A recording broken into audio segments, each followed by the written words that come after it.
आप सभी का स्वागत है। और एमएचआई का जो यूनिट 8 है, एमएचआई 6 का, उसको देख लेते हैं। Urban classes, traders and artisans, extension of agriculture settlements. Exam से पहले हम जल्दी से इसको थोड़ा सा डिस्कस कर लेते हैं, ब्रीफली डिस्कस करेंगे, जैसे कि थोड़ा थोड़ा आपका नॉलेज हो जाए तो एग्जाम में जो कुछ आप छोड़ के आना चाहते थे लिख सके कुछ ना कुछ। तो यहाँ पर हम देखेंगे second urbanisation in India. First urbanisation कौन सा है आप ज़रूर मेंशन कीजिएगा। सेकंड अर्बनाइजेशन के बारे में हम देखेंगे। यहाँ पर एक्सटेंशन कैसे हुआ, agriculture, traders, artisans and guilds, इनका लॉज, गिल्ड स्ट्रक्चर और फंक्शन, यहाँ पर हमें जानकारी लेना है। तो आगे बढ़ते हैं। इंट्रोडक्शन में यहाँ पर थोड़ा सा देख लेते हैं। तो 6th सेंचुरी बीसी से 4th century AD second urbanisation start हुआ। तो फर्स्ट अर्बनाइजेशन कब स्टार्ट हुआ था आपको इसके बारे में ज़रूर पता है, और अगर नहीं पता है तो आपको पता चल जाएगा, पढ़ते रहिए और यहाँ पर भी आपको पता चलेगा। तो 6th century BC to 4th century AD तक सेकेंड अर्बनाइजेशन कहा जाता है। ओवरसीज ट्रेड यहाँ पर स्टार्ट हो गया। इम्पीरियल सिस्टम था, जैनिज्म, बुद्धिज्म जो स्टार्ट हुआ था इस समय। तो आयरन टेक्नोलॉजी का भी इन्वेंट हुआ था। और second urbanisation process was in Ganga valley. First urbanisation कहाँ पर हुआ था? इंडस वैली में हुआ था। और सेकेंड अर्बनाइजेशन हुआ था गंगा वैली में। तो यहाँ पर सेकेंड अर्बनाइजेशन हो गया था गंगा वैली में, स्टार्ट हो गया था 6th century to 4th century AD तक। मौर्यन डेवलपमेंट भी हुआ था under Ashoka. After their decline new states emerged. Ashoka का भी यहाँ पर राज आया था, उसके बाद उनका डिक्लाइन जब हो गया तो नए स्टेट भी आ चुके थे। फिर हम देखते हैं यहाँ पर second urbanisation in India. Bharat में शहरीकरण की दूसरी प्रक्रिया कब स्टार्ट हुआ? हमें पता चला कि 6th सेंचुरी बीसी से 4th सेंचुरी एडी तक ये चला। कहाँ पर चला था? गंगा वैली में, याद रखिएगा। द सेकेंड अर्बनाइजेशन भारत में 6th सेंचुरी बीसी से स्टार्ट हुआ। अर्बनाइजेशन एक कैसा प्रोसेस है कि यहाँ पर निर्भरता कृषि के ऊपर ज़्यादा नहीं होता। Complex socio economic process by which cities emerge from rural settlements. तो गाँवों से ही ये स्टार्ट होता है। Traditionally the urban rural dichotomy dominated the urban studies. Though now scholars question the binary conceptual distinction between urban and rural in the context of studies in the area of urbanization. तो यहाँ पर बहुत सारे लोगों ने, ऐतिहासिकों ने अपना मत रखा है कि इसका पैरामीटर को सेट किया है। जैसे गॉर्डन चाइल्ड, इन्होंने पैरामीटर सेट किया है। ये बोलते हैं कुछ यहाँ पर पैरामीटर है जो कि अर्बनाइजेशन को दर्शाता है, जैसे permanent settlement in dense aggregations, non agricultural specialities, taxation and wealth accumulation. यहाँ पर सब चलता था क्योंकि ये रूरल नहीं था, रूरल एरिया नहीं था, ये एक अर्बन एरिया था। कैसे पता लगेगा? ये कुछ पैरामीटर सेट करते हैं, जैसे कि 10 पैरामीटर उन्होंने सेट किया। द प्रेजेंस ऑफ अर्बनाइजेशन पता चल जाए। Permanent settlement and dense aggregation में बहुत सारे लोग यहाँ पर रहते थे। नॉन एग्रीकल्चरल स्पेशलिस्ट होते थे, कृषि के ऊपर निर्भर नहीं करते थे, खेती नहीं करते थे। टैक्सेशन एंड वेल्थ अक्यूमुलेशन किया जाता था यहाँ पर। और क्या कहते थे? मोन्यूमेंटल पब्लिक बिल्डिंग यहाँ पर रहता था। रूरल क्लास माने रूलिंग क्लास यहाँ पर रहते थे। जैसे जितने सारे सिटीज या फिर देखेंगे यहाँ पर रूलिंग क्लास आपको मिलेगा ज़रूर, क्योंकि राजा हो या फिर सरकार, वो तो शहर में या फिर उस एरिया के जो सेंटर एरिया होता है वहाँ पर रहते हैं। और उसके बाद राइटिंग टेक्निक्स, प्रिडिक्टिव साइंस होता है, artistic expression, trade for vital materials and decline in importance of kinship. ये सभी इसके 10 पैरामीटर्स और फीचर्स कह सकते हैं सेट किया गया था कि पता चल जाए कि एक अर्बन एरिया है। तो फास्ट अर्बनाइजेशन हमें जैसे पता है कि इंडस वैली सिविलाइजेशन है। इंडस वैली सिविलाइजेशन जो कि स्टार्ट हुआ था 3rd millennium BC to middle of 2nd millennium, और सेकेंड फेज अर्बनाइजेशन मागध में स्टार्ट हुआ 6th century BC to 4th century AD तक। और headquarter of traders and artist ये था। हेडक्वार्टर किसके लिए? ट्रेडर्स एंड आर्टिसंस के लिए। मेक देयर अपीयरेंस अक्रॉस सब continent. The epicenter of early phase can said to have been in the region of Magad, which occupied the rich Gangetic belt and straddled the river. तो ये Ganga river में बहुत ही अच्छा fertile होता था, तो वहाँ पर वो रहते थे और वहीं पर ही शुरू हुआ था ये मागध में। उसके साथ इसका हेडक्वार्टर होता था ये ट्रेडर्स एंड आर्टिसंस के लिए। बुद्धिज्म, जैनिज्म भी यहाँ पर क्वेश्चन किया कास्ट सिस्टम के ऊपर। आपको पता ही होगा कास्ट सिस्टम के बारे में जब पढ़ते होंगे, बुद्धिज्म और जैनिज्म ने सवाल किया था, इसको हटाने के लिए भी काम किया था उन्होंने। पीपल, बहुत सारे लोग उनको फॉलो भी करते थे, मर्चेंट्स फॉलो करते थे। लॉन्ग डिस्टेंस ट्रेड किया जाता था, ये जो धर्म प्रचार किया जाता था, प्रसार करते थे बुद्धिज्म का। उस समय लॉन्ग डिस्टेंस ट्रेड भी होता था with Roman empire and the south east Asian countries कर दिया जाता था।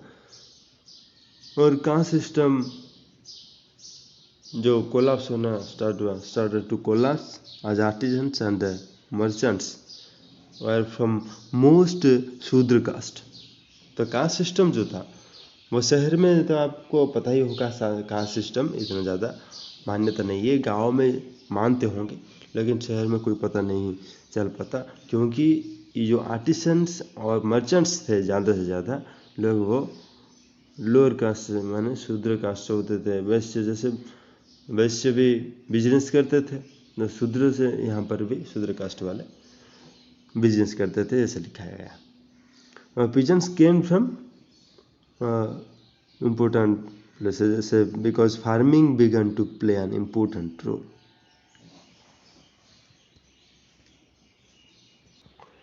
और फिर ब्राह्मी स्क्रिप्ट का भी यूज इसी समय ही किया गया था। आप यहाँ पर देख सकते हैं, use of Brahmi script also began in this period.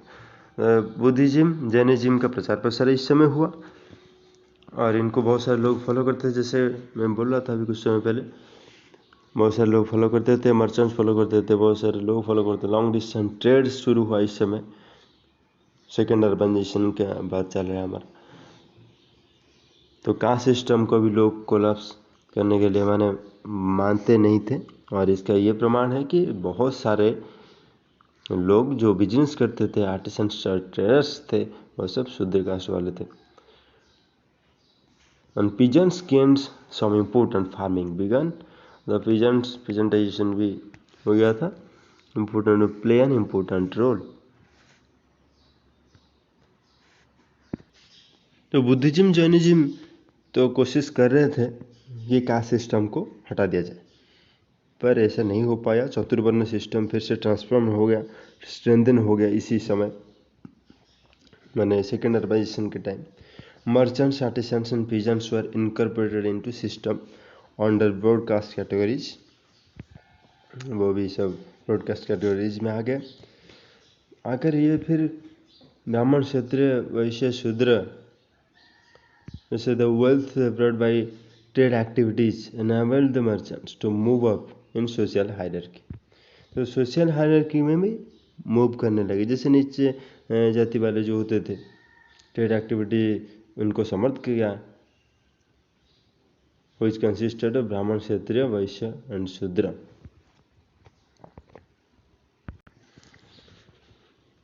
तो ये लोग जो बहुत सारा पैसा कमाने लगे थे, उनको ये समर्थ बना दिया कि आपने सोशल हायरार्की, सामाजिक स्तर को बढ़ा सके, जो कि ब्राह्मण, क्षत्रिय, वैश्य और शूद्र थे, जैसे 4 स्तर था, तो सामाजिक स्तर में बढ़ा सके थे, तो सोशल स्तर बढ़ा सकते थे, लेकिन कास्ट परिवर्तन नहीं कर सके।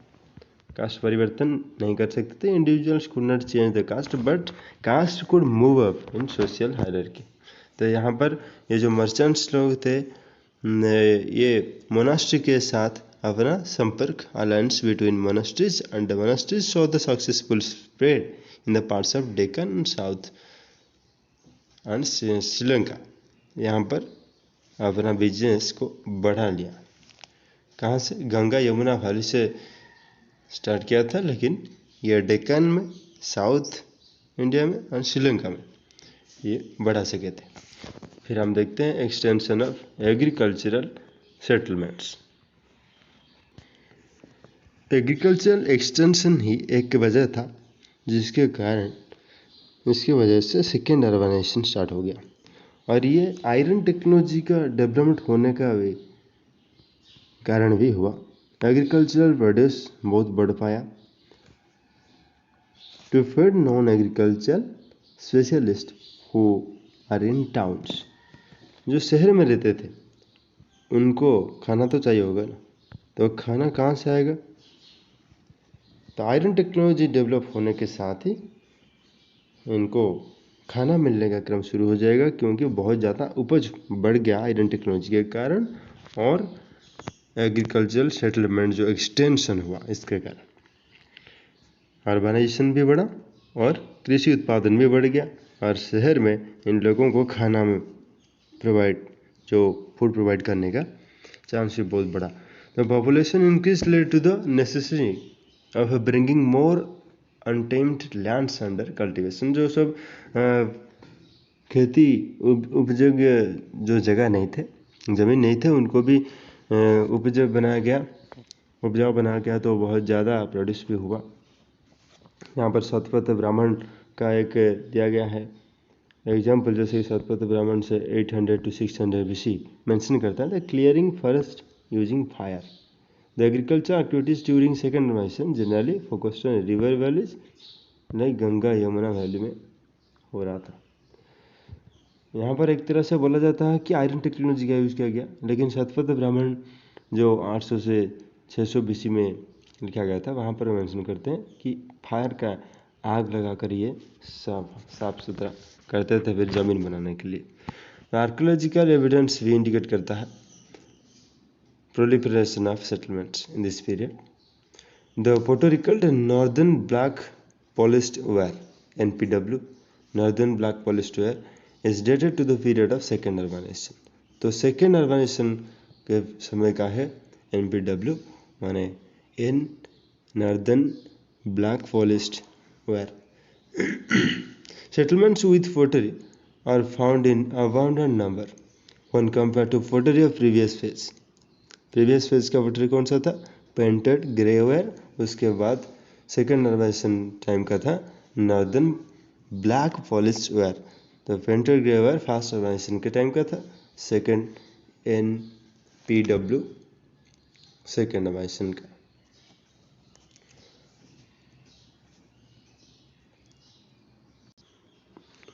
तो महाजनपद उस समय था नॉर्दर्न इंडिया में, जो कि सपोर्ट करता है एग्रीकल्चरल सेटलमेंट को।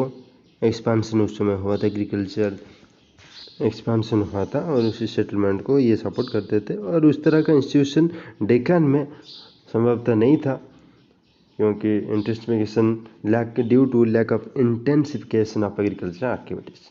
और उस समय दो agricultural activities might have been undertaken in this areas, their intensity was low. हो सकता है कि यहाँ पर भी करते होंगे, लेकिन इंटेंसिटी बहुत कम था। और पाली टेक्स्ट से भी पता चलता है एग्रेरियन फील्ड वहाँ पर थे। पिजन सेटलमेंट था, जिसको ग्रामो कहा जाता था, वो जंगल में नहीं था। यहाँ पर ठंड के मौसम में वो व्हीट माने गेहूँ की खेती करते थे, और राइस करते थे समर में। और पाली टेक्स्ट को अगर देखा जाए तो villages are controlled by the chiefs known as ग्राम स्वामिको। तो विलेज कंट्रोल करते थे, ग्राम स्वामिको कहा जाता था उनको। Who are slaves and other craftsman थे, कमकार्स एंड आर्टिसंस, कारुको, ये वो वहाँ पर भी थे। तो चीफ कंट्रोल करते थे जिनको कि ग्राम श्रमिकों कहा जाता था, और वो स्लेव्स थे ऐसा लिखा गया है। तो दासस एंड अदर क्राफ्ट्समैन भी थे जिनको कम्माकार कहा जाता था, और आर्टिसंस थे, कारुको। The mostly Brahmins and other upper caste are in control of such a settlement. तो सेटलमेंट को कंट्रोल करने के लिए ब्राह्मण और बाकी मोस्टली ब्राह्मण्स और अदर अपर कास्ट ये कंट्रोल कर रहे थे सेटलमेंट को। And the workers belong to Shudra group, जो काम करने वाले थे वहाँ पर वो शूद्र ग्रुप से होते थे। ब्राह्मण और अपर कास्ट इसको कंट्रोल किया करते थे। The non kin labour controlled by upper classes made possible necessary bodies to fed the cities. तो बाकी नॉन किन लेबर जो थे वो अपर क्लासेस को द्वारा कंट्रोल किए जाते थे, और प्रोड्यूस जो होता था वह सिटीज़ में कंज्यूम किया जाता था उसको। तो साउथ की तरफ अगर देखा जाए एग्रीकल्चर एक्सपेंशन हुआ था स्लाइटली, जो कि नॉर्थ इंडिया के बाद हुआ था, और एविडेंस जहाँ से कल्टीवेशन का मिला है during pre iron age context available है वहाँ पर।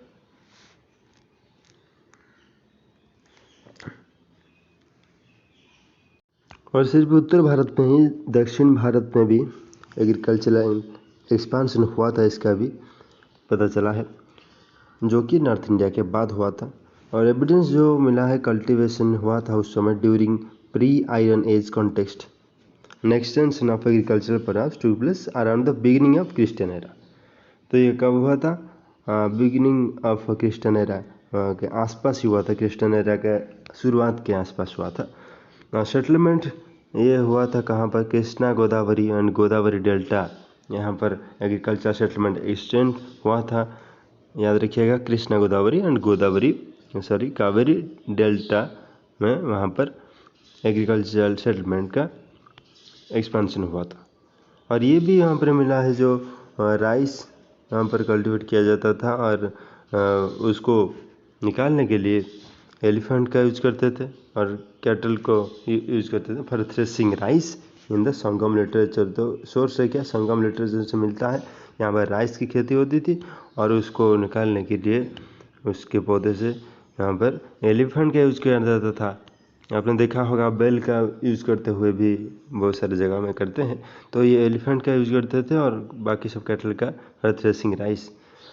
और आपको ये भी जानने को मिलेगा चोलो किंग जो कारिकलन थे संगम एज का, वो कितने सारे जंगल ज़मीन को कल्टिवेबल लैंड में कन्वर्ट कर रहे थे। फॉरेस्ट लैंड को कल्टिवेबल लैंड से कन्वर्ट कर रहे थे।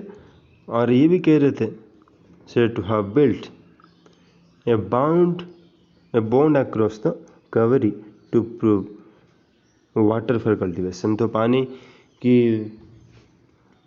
दरकार है, उसको भी पूरा करने के लिए ये बॉन्ड कर रहे थे कावेरी रिवर के पास to prove water for cultivation.